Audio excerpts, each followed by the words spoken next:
Hi there, my name is Fahad Mian and this is Prime Philosophy. I wanted to talk today about a phenomenon that I've noticed with more frequency among people lately, and it when I witness it, I kind of wonder whether I'm the one going crazy or whether there's something wrong with other people in front of me. It's called cognitive dissonance, and essentially it's when people will have a strong belief in a particular notion or a cause that they fight for, and at the same time their words or their actions or their overarching patterns in their life will be at detriment to that very cause. In layman's terms, I call it shitting in your own vegetable patch, because that's not good unless you're Matt Damon in that Mars movie and you have to shit in your own potato patch because there's no other way to grow potatoes in Mars. So the other day there was an article not an article, it was an interview published on DPReview, which is a photography website, and the interview was of a woman by the name of Danielle Zalkman, and she has created a database of female photojournalists that people can refer to when they want to hire female photojournalists. And the interview was published by Alison Johnson, we have here. So I'll just quickly skim through the actual interview. In the beginning, Daniela speaks about being a photojournalist in New York and how she experienced sexual harassment and sort of gender inequality, and didn't think it was very fair. Obviously, no one really does unless you're sort of misogynist. And a lot of her editors would ask if she knew other female photojournalists, and they could never find any. So obviously there was a demand for something, and Daniela reached out and created this database and supplied that demand. Very good.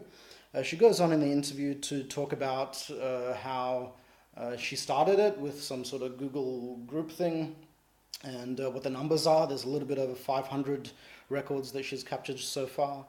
And it ends on, or they talk about the reception to it as well and how people have responded to it.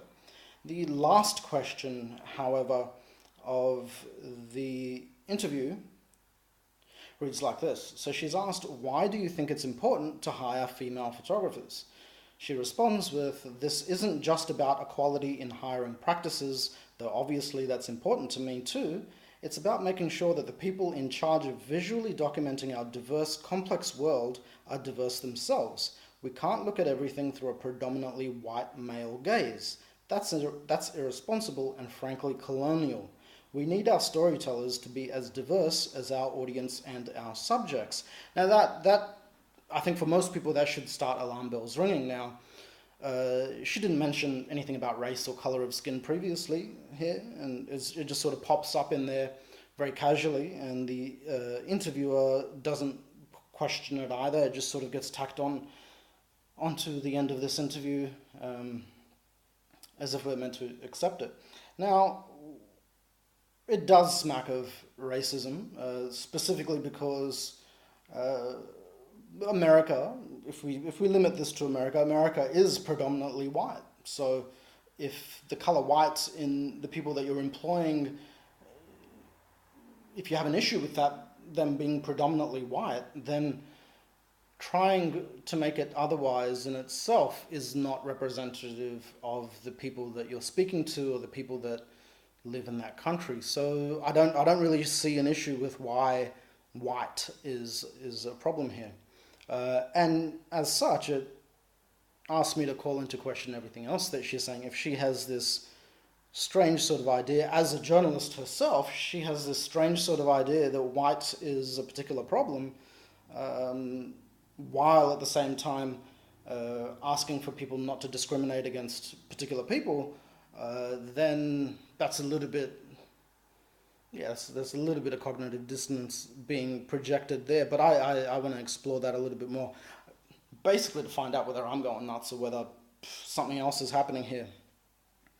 So if we go back to some of the questions that she answered, where she speaks about her harassment in the workplace.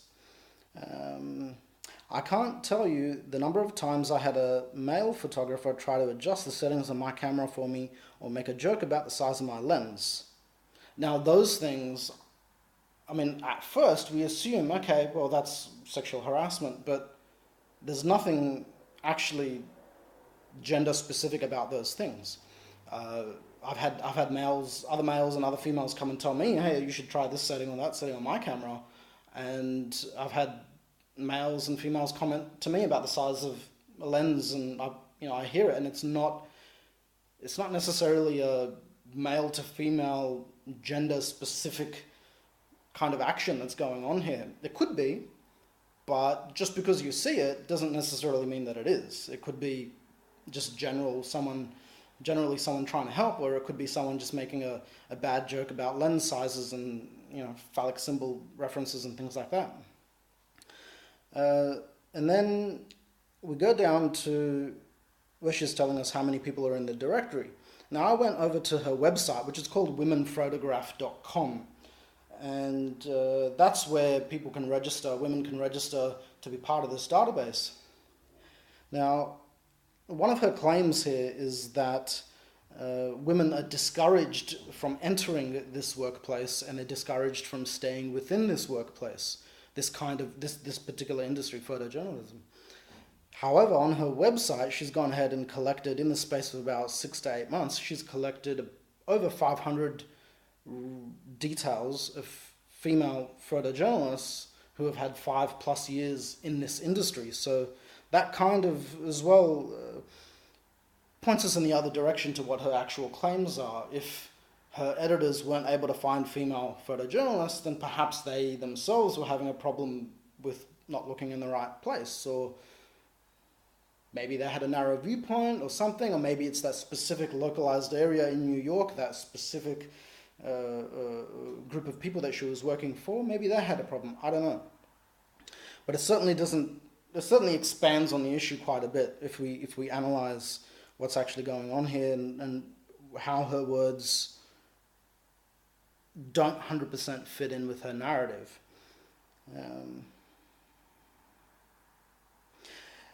The criticism that's been generated on this website due to this interview has garnered some responses from the staff of this website. So you've got Alison Johnson, who did this interview and published it, and then you've got another staff member who basically go on to tell their readership that this is, on one hand, they say that it's an issue about not being equally represented in photographic terms, women not being equally represented as a whole, so everywhere. If we look at that kind of example and we do a little bit of research, we can find that on the two biggest photo sharing websites in the world, Flickr and Instagram, females have more accounts than males do. We can also have a look, well, otherwise, apart from their staff saying this is an overall issue that women aren't represented, they counter their own claims by then afterwards saying that it's limited to the journalism, photojournalistic and reporting industry. But if we go ahead and have a look at that as well, clearly she's found 500 photographers that didn't seem to have a problem that she had. And if we have a look at DPReview's own staff member list, there are only 2 out of 14 of them that are women, which is actually a lower number than the females that were being represented to report on the American Depression Dust Bowl in the 1930s. There were 2 out of 8 women that were photographing that event. Here we have 2 out of 14 women. So have things gotten worse, or are women being represented more globally through Flickr and Instagram, or do these numbers not actually mean anything? Personally, I don't think they mean anything, because I don't think equality is about having a one-to-one parity of males and females in a particular industry or a workforce, or even as far as getting paid. I think it's about having the opportunity to be within that workforce and then making up your own free will, your own choice to be a part of that or not. We can see this as an example in Sweden, which is easily the most gender equal country in the world. They have a feminist government, they have anti-gender discrimination laws, and yet their gender pay gap sees women getting paid 87 cents to every dollar that a man earns. Now, people who imply that they should be making the equal amount of money, I think they're not taking into consideration that there are social aspects and biological aspects that point one gender towards particular types of roles and particular time and hours that you can spend in that role as opposed to the other gender. And it's very representative of people having free will to do what they want to do, not being forced to be in a particular role or anything like that. To top it off, the notion that she speaks of at the end about wanting a more diverse group of people to tell their story or tell their viewpoint of ideas through the industry of journalism, it pretty much undermines the entire journalistic integrity of journalism. There's a code of ethics in journalism where a journalist has to be, they have to have the capability to be objective in how they view and then present the world. The notion that someone from a different personal background or different personal experiences will present you information differently from someone else is not what we want to see in journalism. It means that their personal views are affecting how they're presenting information to you, which is bias. The good thing from this is that a lot of the comments are very critical of what is being said here and how it doesn't actually make sense. It doesn't quite line up with the idea of equality and how we need to go about achieving equality. We can't push for a greater divide in order to dissolve that division in the first place. We can't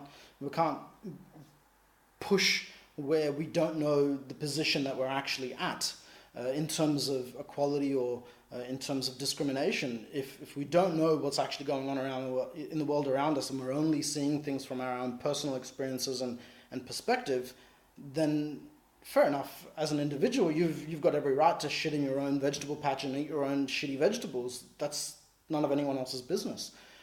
But if you're shitting in your own vegetable patch and then you're sort of presenting it to the world as some sort of ideal way to grow vegetables and then normalizing it and trying to get everyone else to do it as well, to follow along with you, then that's sad. And I'm kind of glad here that not everyone, well, a very, very small amount of people see this interview and its reactions and the way that the staff are dealing with it.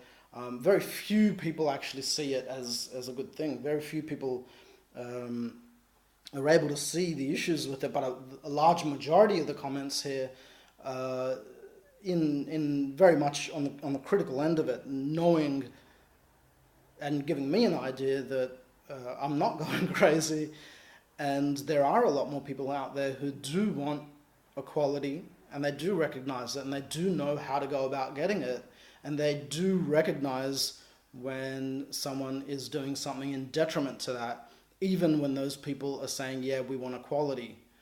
And it's probably not something that I would have noticed, that kind of the kind of criticism and the common sense logic. I wasn't noticing that several years ago. Now I'm noticing it. And it's a good thing. I'm feeling happy about it. But I think overall this interview and the article, I'll post a link to it below. You can have a look at it and you can give me your impression of what you're reading into this as well. I'd love to hear your comments. If I'm going crazy, you think I'm going crazy, tell me I'm going crazy. I don't mind. As long as you have a rational explanation for why you think I'm going crazy. And I'd love to hear people's thoughts and opinions on this. I think it touches a lot of issues that we're dealing with at the moment, and I think we need to be really careful with how we deal with those issues in order to step towards a common solution for a global problem. Thanks for listening.